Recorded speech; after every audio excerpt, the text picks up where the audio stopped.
గుంటూరు జీజీహెచ్లో డయేరియాతో ఏ రకంగా ఈ గుంటూరు సిటీలో ఉన్నటువంటి వాళ్ళు, ఈ సిటీకి కనెక్ట్ అయ్యి చుట్టుపక్కల ఉన్నటువంటి విలేజెస్ నుంచి ఉన్నటువంటి వాళ్ళు ఏ విధంగా ఇబ్బంది పడుతూ డయేరియా వల్ల వామిటింగ్స్, లూజ్ మోషన్స్, టోటల్గా కూడా ఈ డిహైడ్రేషన్కి పాలైపోయి ఏ విధంగా సిక్గా ఉన్నారో నాతో పాటు మీడియా వాళ్ళందరూ కూడా వచ్చారు. మరి వీళ్ళందరినీ కూడా చూసాము. 17న ఈ యొక్క డయేరియా అనేటువంటి ఇష్యూ దాదాపు ఇప్పటికి 10 రోజులైంది. ఈ నెల 17న ఈ ఇష్యూ స్టార్ట్ అయింది. ఈ ఇష్యూ స్టార్ట్ అయిన నెంబర్ కూడా మనం చూస్తూ ఉన్నాము, వరుసగా చూస్తూ ఉన్నాము. ఇప్పటికి కూడా ఈ రోజు పరిస్థితి కూడా ఎక్కడ కూడా ఈ తగ్గుముఖం పట్టినట్టు కానీ, ఈ తగ్గుతున్నట్టు కానీ అట్లాంటి వాతావరణం ఏమీ కూడా లేదు. పేరుకి మనం చూసినట్టయితే మన గుంటూరు జిల్లాలో పెద్ద పెద్ద నాయకులు ఉన్నారు, మంత్రులు ఉన్నారు, మరి ఇక్కడ ఎమ్మెల్యేలు ఉన్నారు. ఎవరు కూడా ఏ మాత్రం కూడా చిత్తశుద్ధి ఈ యొక్క డయేరియా విషయంలో కానీ, ఈ ప్రాంత ప్రజలకి వాళ్ళకి కావాల్సినటువంటి మెజర్స్ తీసుకోవడంలో కానీ ఏ మాత్రం కూడా చిత్తశుద్ధి చూపించలేదనేది స్పష్టమవుతా ఉంది. ప్రభుత్వం కూడా చూస్తూ ఉంది. మరి ఓ మంత్రి ఉన్నారు, మరి ఆ మంత్రికి ఇప్పటిదాకా కూడా ఈ విషయం తెలుసో లేదో మనకు తెలియదు. మనకు స్పష్టంగా అర్థమవుతా ఉంది, కూటమి ప్రభుత్వం అధికారంలోకి వచ్చిన తర్వాత చంద్రబాబు నాయుడు గారు కానీ, మంత్రికి కానీ ఏ మాత్రం కూడా హెల్త్ అనేది మోస్ట్ నెగ్లెక్టెడ్ సబ్జెక్ట్గా, ఇగ్నోర్డ్ సబ్జెక్ట్గా, ఇక్కడ ఉన్నటువంటి ప్రజలకు ఏమైతేనేమి అనేటువంటి పరిస్థితుల్లో, ఈ రాష్ట్ర ప్రజలు ఏమైనా సరే అన్నటువంటి పరిస్థితుల్లో మరి ఈ కూటమి ప్రభుత్వం అడుగులు ముందుకు వేస్తున్నారు. ఈ డయేరియా విషయానికి వస్తే మరి 10 రోజులైంది డయేరియా మొత్తం మీద చూసుకుంటే 200లకు పైగా అంతమందికి డయేరియా వచ్చి జీజీహెచ్కి వచ్చి, మరి కొంతమంది జీజీహెచ్కి రాకుండా ప్రైవేట్ హాస్పిటల్లో చూపించుకుంటున్నారు, కొంతమంది వాళ్ళకి తెలిసిన హాస్పిటల్లో చూపించుకుంటున్నారు. మరి ఈ రోజున చూసినట్టయితే మొత్తం ఒక 184 మంది ఇక్కడ అడ్మిట్ అవ్వడం జరిగింది. దాంట్లో భాగంగా చాలా స్లో రికవరీ ఉంది. చాలా స్లో రికవరీతో ఇప్పుడు ఒక 80 మంది డిశ్చార్జ్ అయినట్టున్నారు. అండ్ నిన్న రాత్రి మనం చూసినట్టయితే 10 మంది మళ్ళీ కొత్తగా వచ్చి అడ్మిట్ అయ్యారు. ఎక్కడా కూడా దీన్ని కట్టుదిట్టం చేస్తున్నటువంటి పరిస్థితులు కనబడటం లేదు. ఈ ఆఫీసర్ని అడుగుతా ఉన్నా, ఈ కలెక్టర్ గారిని అడుగుతా ఉన్నా, కమిషనర్ని అడుగుతా ఉన్నా, మరి సూపరింటెండెంట్ గారు కూడా ఏదో ఇక చెప్పాలి కాబట్టి చెప్తా ఉన్నాడు. గతంలో ఇలాంటి సిచ్యువేషన్ జగనన్న ప్రభుత్వంలో వచ్చినప్పుడు నేనే వైద్య ఆరోగ్య శాఖ మంత్రిగా ఉన్నాను. ఇదే జిల్లాలో ఇక్కడే కూర్చొని వైద్య ఆరోగ్య శాఖలో ఉన్నటువంటి అధికారులందరినీ కూర్చోబెట్టి, కలెక్టర్ని పెట్టి అనేక రివ్యూలు కండక్ట్ చేసి, మరి లాస్ట్ టైం డయేరియా వచ్చినప్పుడు 65 మందికి వచ్చింది. ఒక 3 డేస్లో సిచ్యువేషన్ని కంట్రోల్లోకి తీసుకొచ్చాము. దానికి కావాల్సినటువంటి అన్ని మెజర్స్ తీసుకున్నాము. ఈరోజు చూస్తుంటే అరకొర అసలు ఎక్కడ కూడా ఆ యొక్క ప్రయత్నాలు కానీ, సీరియస్గా వీళ్ళు పెట్టినటువంటి ఎఫర్ట్స్ కానీ మనకు ఎక్కడ కనబడటం లేదు. ఇప్పుడు 10 రోజులైనా కూడా 10 కేసులు వచ్చాయంటే అర్థం చేసుకోండి. ఎప్పుడూ లేదు 11 కలరా కేసులు నమోదైనాయి. అండ్ ఈరోజు ఇందాక మాట్లాడుతూ ఉన్నాను, ఇందాక ఎవరో చెప్తా ఉన్నారు, మంగళగిరిలో మళ్ళీ ఒక 4 కేసులు వచ్చినాయంట. చుట్టుపక్కల ఉన్నటువంటి విలేజ్లో, జిల్లాలో ఏం జరుగుతుంది? ఇంతమంది డయేరియా బారిన పడుతుంటే మరి నిద్రపోతుందా ఈ ప్రభుత్వం అని చెప్పి ఈ ప్రభుత్వాన్ని నేను ప్రశ్నిస్తూ ఉన్నాను. ఎన్ని క్యాంప్స్ పెట్టారు? ఉన్నటువంటి విలేజ్ హెల్త్ క్లినిక్స్లో అడిషనల్ స్టాఫ్ని పెట్టి పనిచేయిస్తున్నారా? అర్బన్ పిహెచ్సీలు పనిచేస్తున్నాయా? పిహెచ్సీలు పనిచేస్తున్నాయా? ఎక్కడికక్కడ వీటిని ఆ ఏరియాలో వచ్చిన ఆ ఏరియాలో ఏదైనా సమస్య వస్తే ఆ నియరెస్ట్ పిహెచ్సికి కానీ, ఆ యూపీహెచ్సికి కానీ రౌట్ చేస్తున్నారా? కనెక్ట్ చేశారా? అసలు క్యాంప్స్ పెట్టారా? డోర్ టు డోర్ సర్వే అనేది జరుగుతుందా? అన్ని సర్వే చేస్తూ అన్ని డోర్స్ నుంచి ఏ ఏరియా అయితే మనం ఒక బ్లాక్ స్పాట్స్ లాగా తీసుకుంటామో, ఐడెంటిఫైడ్ ఏరియాస్, ఆ ఏరియాస్ సంబంధించినటువంటి ఫుడ్ శాంపుల్స్, వాటర్ శాంపుల్స్ తీసుకున్నారా? మరి తీసుకుంటే వారి రిపోర్ట్స్ ఏమైనాయి? ఆ వాటర్ కంటామినేషన్ ఏమైంది? గతంలో కూడా చూస్తున్నాము, ఈ గుంటూరు నగరంలో 1400 కోట్ల ఒక మంచి బడ్జెట్ ఉంటుందండి ఈ కార్పొరేషన్కి. మరి ఎప్పుడు చూడు ఇంత మంచి బడ్జెట్ ఉన్నటువంటి ఈ కార్పొరేషన్ తలుచుకుంటే చక్కటి తాగునీళ్ళు ప్రజలకు అందించవచ్చు. ఎక్కడైనా ఈ అందించే దాంట్లో ఎక్కడైనా పైప్ లీకేజెస్ ఉన్నాయా? స్టడీ చేశారా? ఎక్కడైనా ఈ వాటర్లో క్లీనింగ్ ల్యాబ్సెస్ వల్ల క్లోరినేషన్ సరిగా చేయకుండా సీజన్ మారినప్పుడు ఆ వాటర్లో కొంచెం చేంజెస్ ఉంటాయి కాబట్టి మరి దీనివల్ల ఆ సప్లైలో లోపాలు ఉన్నాయా? ఎక్కడన్నా మనము ఆ ఫిల్టరేషన్ సంబంధించినటువంటి బెడ్స్ కానీ ఇంకోటి కానీ ఏమైనా క్లియరింగ్ చేసుకోవాల్సినటువంటి అవసరం ఉందా? ఎక్కడైనా ఆ పైప్స్ ఇంటర్ జాయింట్లో ఎక్కడైనా మిక్స్ అయిపోయి లీకేజెస్ అనేది ఏమైనా ఉన్నాయా అనేది స్టడీ చేసి దానికి ఇమీడియట్గా ఈ వాటర్ ఈ ఏరియాస్లోకి వెళ్తుందో, ఏ ఏరియాస్లో ఎక్కువ కంటామినేషన్ మనకు వస్తుందో, ఎస్పెషల్లీ ఈస్ట్ కాన్స్టిట్యున్సీలో చాలా ఏరియాస్లో మనం చూసినట్టయితే కంటామినేషన్ ఎక్కువ ఉంటుంది.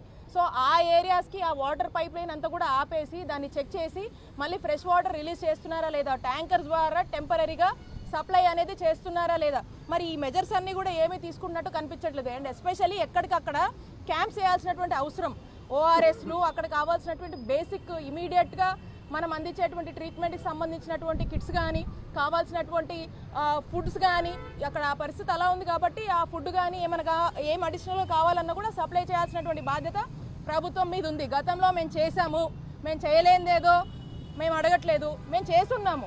సిచ్యువేషన్ని 3-4 డేస్లో కంట్రోల్ చేశాము. ఈరోజు ఎక్కడా కూడా ఈ రివ్యూస్ జరిగినటువంటి పరిస్థితి లేదు. వైద్య ఆరోగ్య శాఖ నిద్రపోతుంది, ఎవరు రాలా, పట్టించుకోవాలా. 10 రోజులైనా ఇంతమంది ఇంకా హాస్పిటల్ బెడ్ మీద ఉన్నారంటే this is the failure of this కూటమి ప్రభుత్వం అనే చెప్పొచ్చు. ఈ గవర్నమెంట్ ఫెయిలియర్, ఖచ్చితంగా ఈ గవర్నమెంట్ ఫెయిలియర్. ఇంత పెద్ద ఇష్యూ అవుతుంటే రాష్ట్రంలో కళ్ళకు కనిపించట్లేదా ఈ చంద్రబాబు నాయుడు గారికి అని నేను ప్రశ్నిస్తూ ఉన్నాను. ఏం చేస్తున్నారు, ఏం మెజర్స్ తీసుకున్నారు, ఏం రిపోర్ట్స్ వచ్చినాయి, దానికి ఏం ప్లానింగ్ చేస్తున్నారు, వీళ్ళందరినీ ఎలా రెస్క్యూ చేస్తాము, ఏ విధంగా రెస్క్యూ మెజర్స్ తీసుకుంటున్నారు, ఏమీ అరేంజ్మెంట్స్ ఏమీ కనిపించట్లేదు. కాబట్టి ఇప్పటికైనా కూడా మేల్కొని వీళ్ళందరి విషయంలో ఈ గుంటూరు సిటీకి సంబంధించి ఇప్పటికీ 200 మంది ప్రాణాలతో చెలగాటం ఆడుతున్నటువంటి ఈ డయేరియా నుంచి ఈ ప్రాంత ప్రజల్ని కాపాడడానికి అన్ని మెజర్స్ తీసుకోవాల్సినటువంటి బాధ్యత ఈ ప్రభుత్వానిదే అని మరొకసారి తెలియజేస్తూ ఉన్నాము. అండ్ కలరా అసలు మనము చాలా అరుదుగా వింటాము. అలాంటిది 11 కేసులు ఉన్నాయి. 11 కేసులు ఉన్నాయి.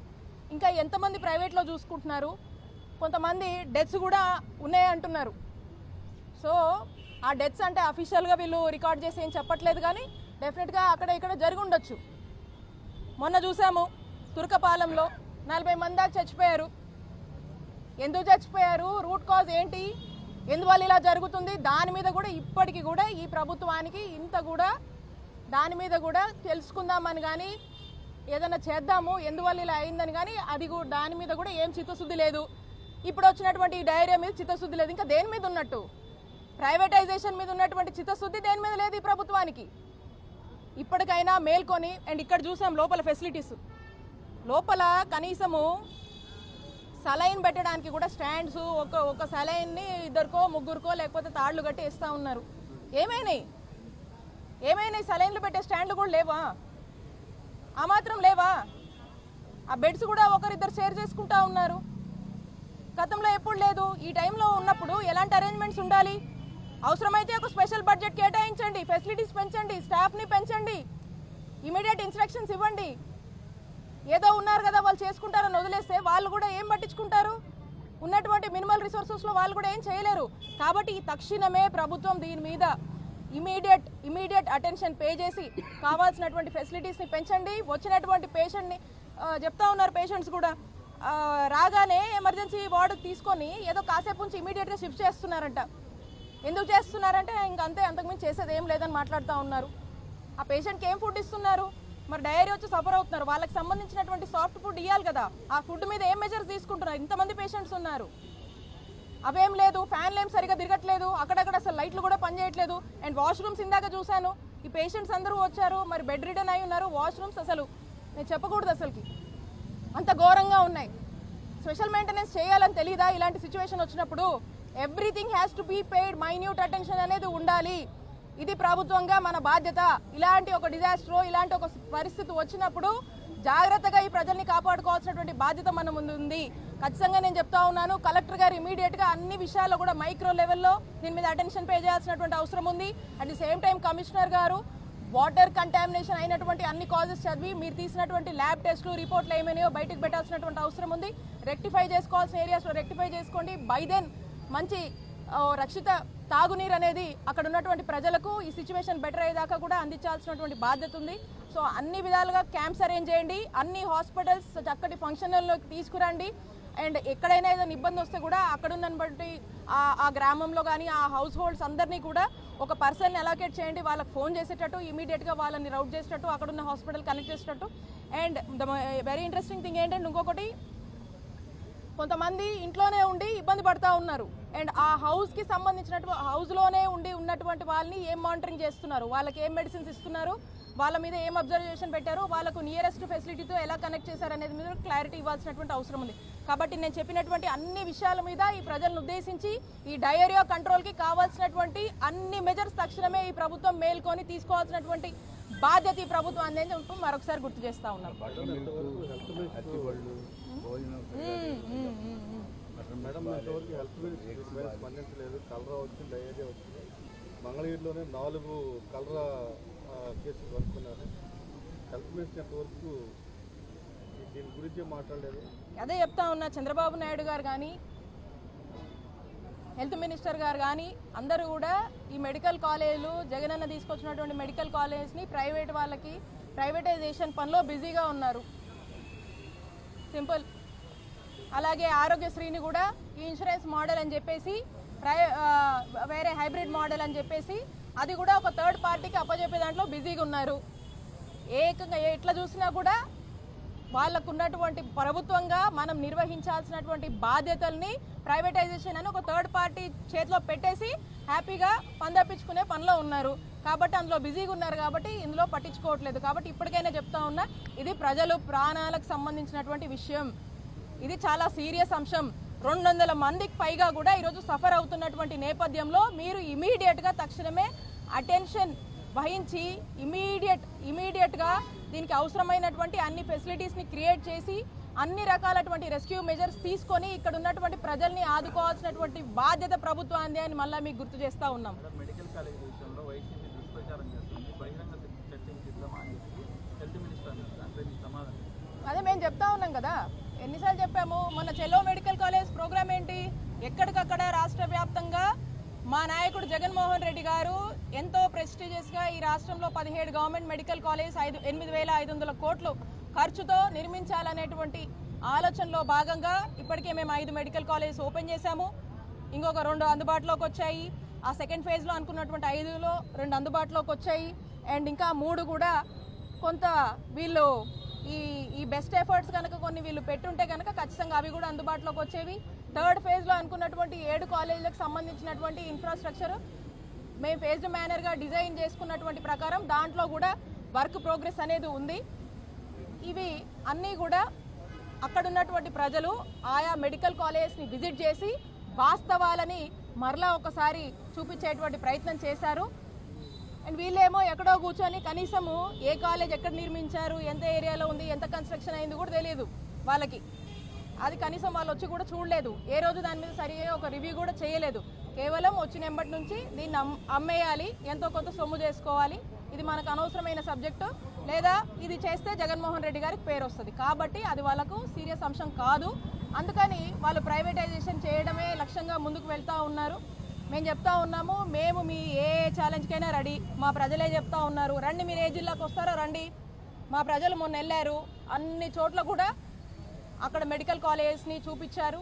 అక్కడ ఏమేమి బిల్డింగ్స్ ఉన్నాయి, హాస్టల్ బిల్డింగ్స్ ఉన్నాయి, హాస్పిటల్ ఉన్నాయి, ఏ స్టేజ్లో కన్స్ట్రక్షన్ అయింది, అన్ని విషయాలు వివరంగా చెప్పారు.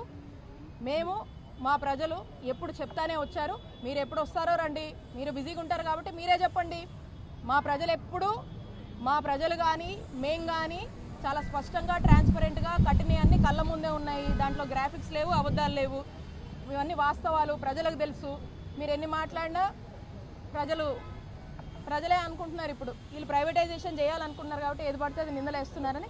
కానీ వాస్తవాలు ఎప్పుడు వాస్తవాలే అని తెలియజేస్తా ఉన్నాను. మీ ఛాలెంజ్కి మేము రెడీ. మీరు రండి, మాట్లాడదాం. ఆరోగ్యశ్రీని ఎందుకు ప్రైవేటైజేషన్ చేస్తున్నారో, ఆరోగ్యశ్రీ ఎందుకు అమలు అవ్వట్లేదో, నెట్వర్క్ హాస్పిటల్స్లో బిల్స్ ఎందుకు కట్టట్లేదో, నెట్వర్క్ హాస్పిటల్స్ ఈరోజు బోర్డులు ఎందుకు తిప్పేశాయి, ఎందుకు ప్రజలు వస్తుంటే వైద్య సేవలు అందించట్లేదో దాని మీద మాట్లాడదాం.